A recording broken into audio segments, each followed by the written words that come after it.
From my desk, I had a clear view through the hallway window into the conference room. Lawson stood at the head of the table, gesturing confidently at my slides. He spoke with practiced charm, his words smooth and convincing. The executives nodded along, clearly impressed. But something was wrong. I leaned closer, squinting at the numbers on the screen. They weren't my numbers.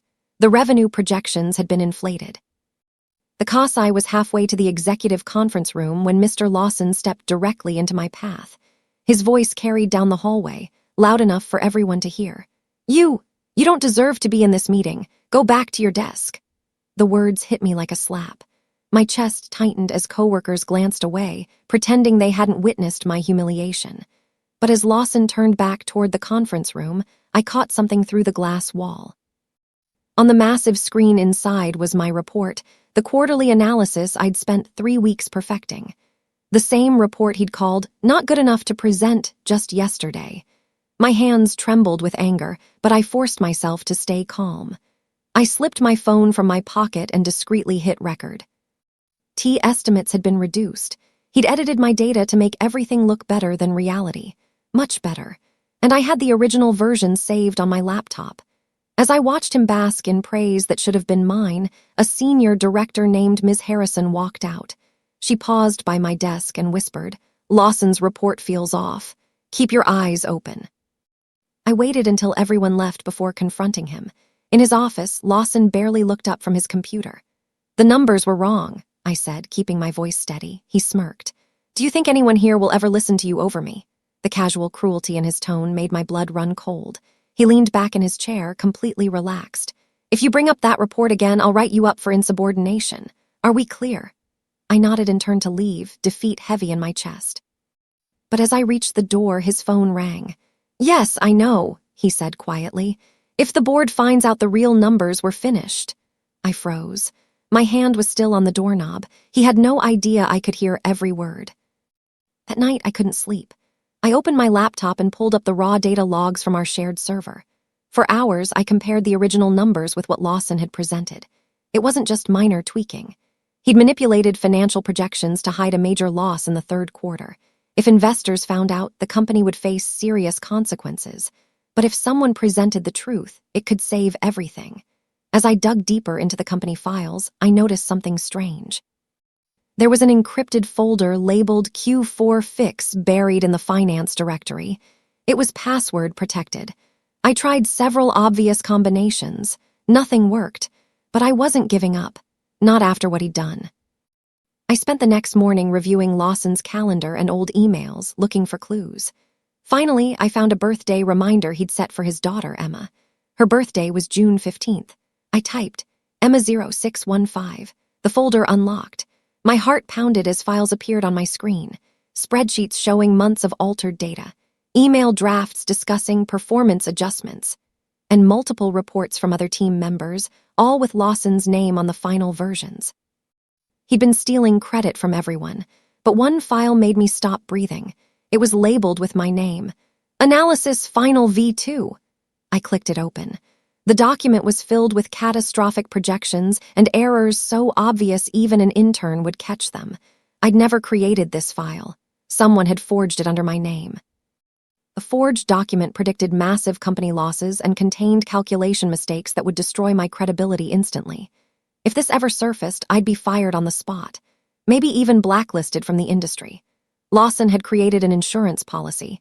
If I ever challenged him, he'd produce this fake report and claim I was incompetent. He'd planned this carefully. I stared at my computer screen, feeling sick. Then my email pinged. It was from Lawson, sent at 10:47. The subject line read, "Meeting required."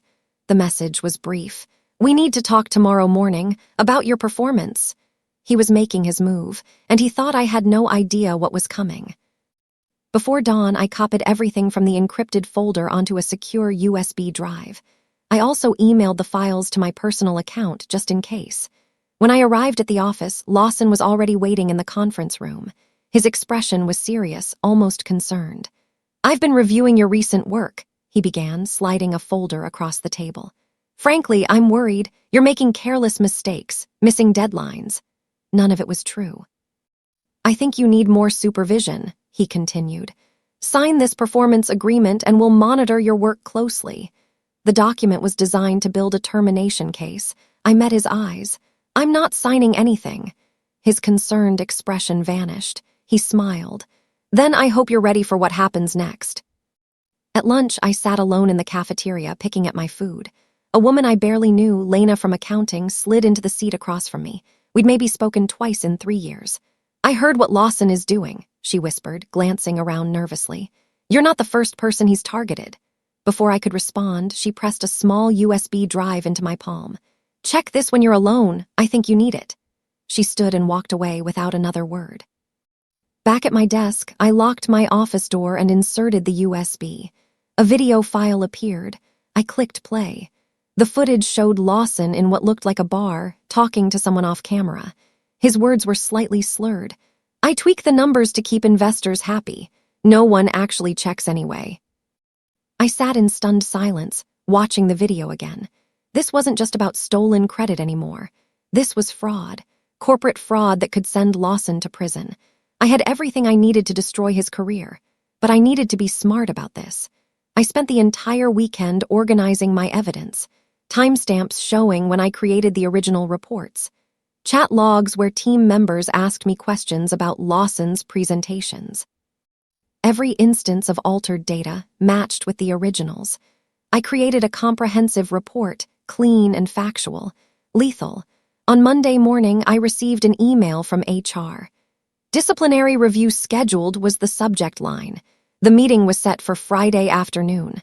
Lawson was moving fast. That Tuesday, I took a long lunch and drove across town to interview with a competing firm. They'd reached out to me months ago through a recruiter, and I'd politely declined. Now I called back. The interview went better than I'd imagined. The hearing manager was impressed by my portfolio, especially my approach to data integrity. We've heard good things about your work, she said. By the end of the meeting, they offered me a conditional position. The salary was 15% higher than my current pay. We'd love a recommendation from your current manager, the hearing manager added, pulling out paperwork. I smiled, thinking about the evidence on my USB drive. Trust me, I replied. I'll have something even better than a recommendation. I calculated the timeline carefully.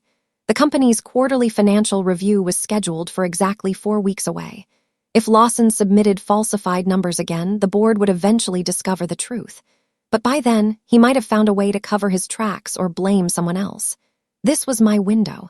I needed to wait for the right moment. For the next 3 weeks, I documented everything. I recorded meetings. I saved every email. I watched as Lawson prepared his presentation, once again using my stolen analysis. Then, 2 weeks before the review, he made an announcement in the staff meeting. I'll be leading the quarterly presentation to the board, he said proudly. I've prepared something special. He glanced at me with a smirk. I smiled back. The night before the quarterly review, I worked until midnight perfecting my counter-report. It contained 4 sections. First, side-by-side comparisons of the real data versus Lawson's manipulated versions. Second, a timeline of credit theft from multiple team members, with proof. Third, documentation of his attempt to frame me with the forged report. Fourth, an analysis of how his fraud had endangered the company's investor relationships and violated federal regulations. Every single claim was backed by screenshots, videos, chat logs, and original files. I'd anticipated every possible defense he might use, but I also prepared something else. A second document, one meant specifically for Lawson's eyes, something that would make him understand exactly how badly he'd underestimated me. The conference room was packed. Board members filled one side of the long table while executives occupied the other. I sat in the back corner as far from attention as possible. Lawson stood at the front, confident and polished. He clicked through slides, presenting inflated revenue projections and minimized costs. The numbers painted a beautiful picture of company growth, but Ms. Harrison, the CFO, kept frowning. She cross-referenced something on her tablet, then looked up sharply. These cost projections for Q4, she said. They're 30% lower than last quarter. Can you explain that reduction? Lawson hesitated for just a moment. Operational efficiency improvements, he said smoothly, but he'd contradicted data from his own previous slide. Ms. Harrison noticed. She turned to me. You worked on this data, didn't you? Every eye in the room turned to me. I felt my pulse quicken, but I stood up slowly. My voice didn't shake. I did work on the original data analysis, I said clearly. But this version on the screen, these numbers, they're not accurate. The room erupted in whispers. Lawson's face flushed red. Sit down, he snapped. You don't deserve to be here. The same words he'd used to humiliate me 4 weeks ago. But this time I didn't move. I opened the folder I'd been holding. Actually, I said, walking toward the front, I think the board will want to see this. Ms. Harrison gestured for me to approach. I handed her a printed copy of my report, the real numbers highlighted in yellow. She scanned the first page, and her expression went cold. I connected my laptop to the projection screen. The room fell silent as I displayed 2 columns side by side. On the left, my original data. On the right, Lawson's edited version. The differences were stark and undeniable. Revenue inflated by 18%, costs reduced by 23%, risk factors completely removed. Lawson had gone pale. His mouth opened, but no words came out. The CEO leaned forward, studying the numbers. Do you have documentation showing these changes? He asked. I nodded. It's all time-stamped. The original files show my name and creation dates. The altered versions show when they were modified, by whom, and from which computer. Ms. Harrison looked up sharply. Do you have this in digital form? I pulled out a USB drive. It's also been emailed to the board members. You should have it in your inboxes now. Ms. Harrison inserted the USB into her laptop. I'd included Lena's video file, set to autoplay. Suddenly, Lawson's voice filled the conference room speakers. I tweak the reports. No one actually checks anyway. The footage showed him laughing, drink in hand. Board members stared at the screen in shock. Lawson jumped to his feet. This is a setup. That video is taken out of context. But the video kept playing. There was more footage, clips I hadn't seen before. Lawson insulting HR policies. Lawson mocking the CEO's management style to clients. Lawson admitting he'd handled problematic employees by building false performance cases. The CEO's jaw tightened. Security was called before Lawson could say another word. As guards entered the room, he pointed at me. She's lying. She forged all of this. But nobody was listening anymore.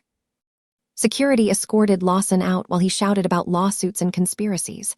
The conference room remained silent for a long moment after the door closed. Finally, the CEO cleared his throat. I apologize that this situation was allowed to develop, he said to the board. We'll be conducting a full internal audit. Ms. Harrison turned to me. Why didn't you bring this to HR sooner? I'd prepared for this question. I tried to address the data issues directly with Mr. Lawson. He threatened to write me up for insubordination. After I found the forged document he'd created under my name, I realized I needed ironclad proof before coming forward. The CEO nodded slowly. HR was called in. Apologies were made. The company announced an immediate investigation. Then the CEO requested a private meeting with me in his office. In the CEO's office, he gestured for me to sit. I've reviewed your work history here, he began. Your performance evaluations are exceptional. Your project outcomes speak for themselves. He paused. I'm offering you Lawson's position, Director of Financial Analysis, 20% salary increase, full benefits, and a seat at executive meetings. It was everything I'd worked toward, everything I'd earned and been denied. The validation felt good, but something held me back. I thought about the forged document, about Lawson's threats, about being told I didn't deserve to be in meetings. Before I give you my answer, I said carefully, there's something else you should see. I pulled up the fake report Lawson had created under my name. The CEO's expression hardened as he read through the obvious errors and false projections. He planned to frame me, I explained. If I'd challenged him earlier or if the board had discovered his fraud, he would have produced this document and claimed I was incompetent, maybe even blamed the whole situation on me. The CEO was silent for a long moment. Then he picked up his phone and called the legal department. Add this to Lawson's termination file. I want our attorneys to review whether this constitutes fraud or defamation. After he hung up, my email pinged. It was from the competing firm I'd interviewed with last month. They'd sent an official offer letter. The position was Senior Director of Analytics. The salary was 30% higher than my current pay, even higher than what the CEO had just offered. I looked at the number and felt something shift inside me. I took a breath and met the CEO's eyes. "I appreciate the offer," I said, "but I'm resigning effective immediately." He looked genuinely surprised. "Can I ask why?" I chose my words carefully. "I'd rather work somewhere that values integrity from the beginning, not just after something goes wrong." He nodded slowly. He understood. I drafted a brief resignation email and sent it from my phone right there in his office. Professional, courteous, final. As I walked through the building for the last time, several coworkers stopped me. They'd heard what happened in the board meeting. A few quietly thanked me. One person started clapping and others joined in. Outside, the autumn air felt crisp and clean. My phone buzzed with a text from an unknown number. "Please, I need your help. This is ruining my life." It was Lawson. I smiled, powered off my phone, and drove toward my new beginning. Justice served. On my terms.